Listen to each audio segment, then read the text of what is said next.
Hey everybody, it's Mergle, and today I am finally back. Finally got me internet hooked up, and we're good to go, so I'm glad to be here. But today we're going to start by going over Alchemy. So, Alchemy and Legion is, again, like many of the other expansions, except, there's a little differences to it. We kind of go back to the similar style to Vanilla. You actually have to be at an Alchemy station here in Dalaran to craft your potions. You don't necessarily have to interact with it, but you have to open your thing and be standing near this, or you can't craft your potions. Now, this does change with the ranks of each item, because each item's rank with alchemy in this expansion is the first rank, you unlock the spell. The second rank, you no longer have to be standing near this, so once you have rank 2, you don't actually have to come to this thing. And then rank 3 is you have a chance to proc multiple of the object. So if it's a potion, you have a chance to proc multiple of that potion, a flask, multiple of that flask.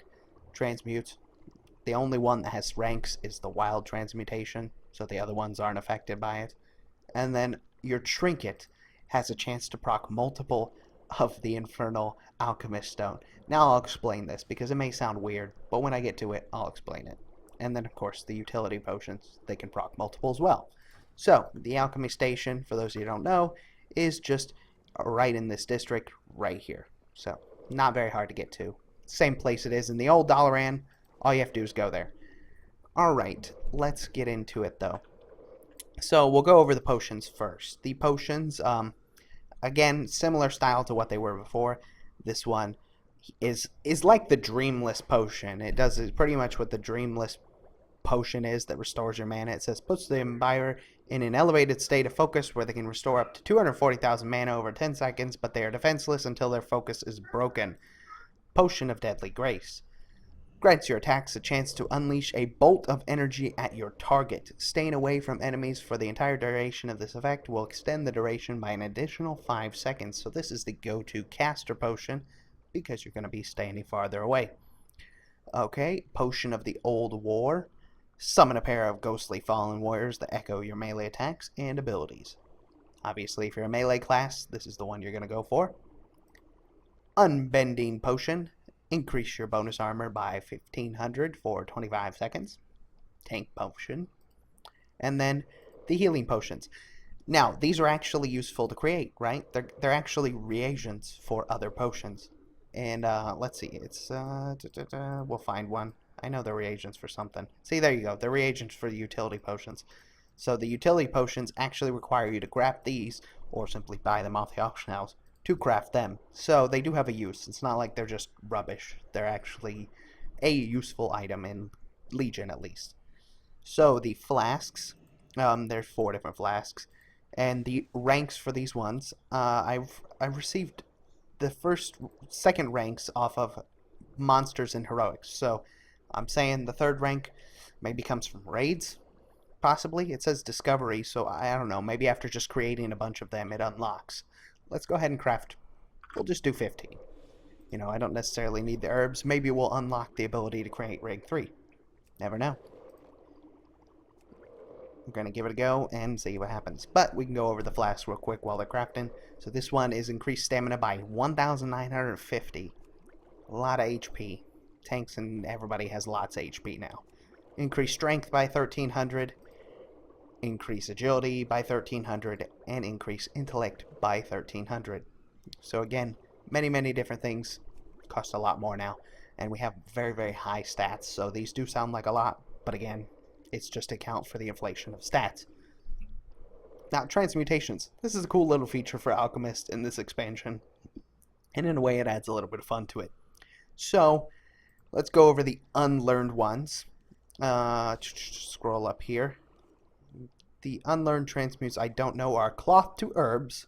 So if you have 10 cloth, you can turn it into the random herbs. Cloth to skins. You can change your cloth into skins. Fish to gems. Sounds funny, but you can turn your fish into gems. This is a rare fish, so it's not common like these. You'd actually have to go catch this one yourself since it's buying on pickup. Rare fish. Meat to pants. Again, sounds very weird, but it turns meat into pants. It's an item that you loot. It's pretty funny. Ore to cloth. So ore into cloth. Ore to herbs. Skins to herbs. And skins to ores. So again, they're all transmutes that you can do. Now, you learn these transmutes by casting the Wild Transmutation. Wild Transmutation gives you a random transmute of any kind, and with each transmute gives its specific pigment, or not pigment, transmutagen. These transmutagens are collected from doing either the wild transmute, or when you unlock these transmutes, you can do a specific one to unlock certain transmutagens. And after you have so many transmutagens, you can turn it into meat to pet, which I actually got lucky, and the 3 transmutes that I did unlocked me one of each of these. And I have a pulsating sack, which turns into a pet after 7 days. So that's the pet from Alchemy that you can get. I would say if you're one of the first people to create this pet's going to go for an absolute insane amount at the very beginning of the expansion. Now you also can use your transmutagens for Blood of Sargeras. So there's one thing though, every single transmute shares a cooldown. 1 day cooldown, right? So you can only do one transmute per day, which is kind of sad actually. It would be better if each one had its own specific cooldown. I think would be a better way to do it. But with the current state, every single transmute shares a cooldown. So you're going to have to work your way into which transmutes you need. And you unlock the transmutes with Wild Transmutation, which can level up and create multiple items. So you do have a chance to upgrade your Wild Transmute, but not the other ones. So that's a fun thing, I think. Adds a little difference to it, I guess. I don't know. There is another cauldron, so for every 5 of these plus 1 Blood of Sargeras, you will unlock the cauldron.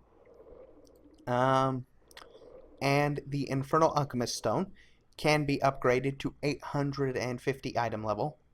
It's currently very weak, which is a bug. It's not intended. It'll be much stronger when Legion's actually here and all the bugs are out, but currently very weak. Each rank, the next one means you don't have to be at the $N alchemy station, and the 3rd rank has a chance to create multiple stones. And you might ask, why do you need more than one of these? But it can actually be destroyed, which you would have seen in my video about the thing right over here, the Obliterum Forge. You would have seen in the video, you can destroy these. So it's useful to even create more than one of these because you're going to get Obliterum, which can be used to make money. So that's why it says has a chance to create multiple stones, because Obliterum can only be obtained from crafted items that are being destroyed. So for the alchemists, the only crafted item they can really destroy is their alchemist stone, which makes sense. So now that's where they're going to get their Obliterum. Or they could simply buy the Obliterum from somebody else. But that's why it says creates multiple stones. Because at first it didn't make sense to me when I first picked up alchemy until I got into doing the Obliterum Forge stuff. And then finally, the utility potions. The Avalanche Elixir, it turns you into a meteor when you're falling down. It's actually really cool looking, so you guys can see that when you do it, but it's fun. It's a fun thing, mostly for, I think, enjoyment. I can't really see much utility for it.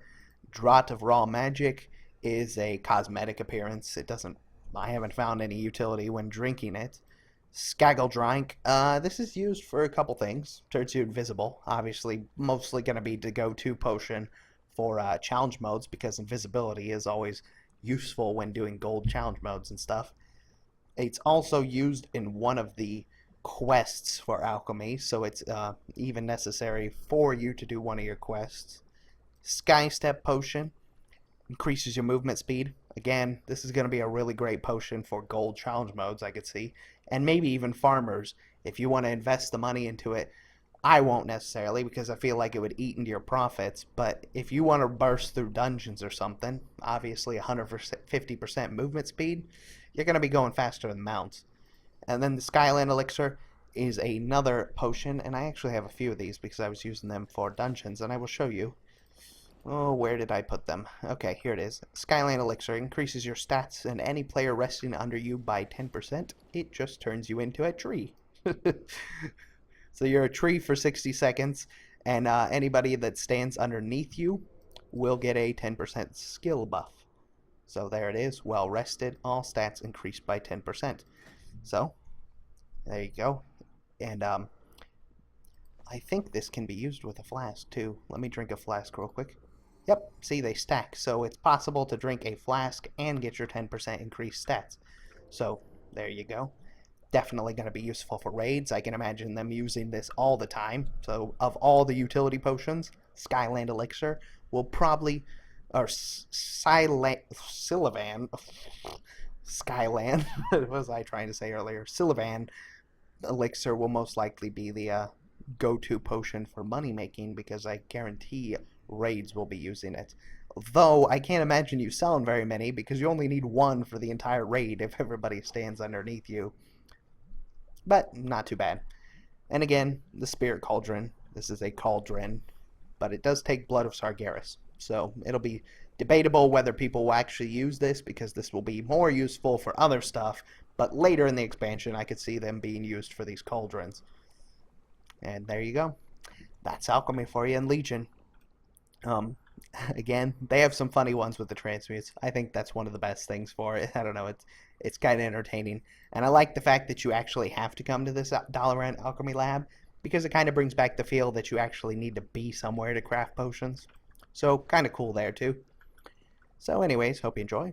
Thank you all for watching, and I will see you again soon. Bye-bye.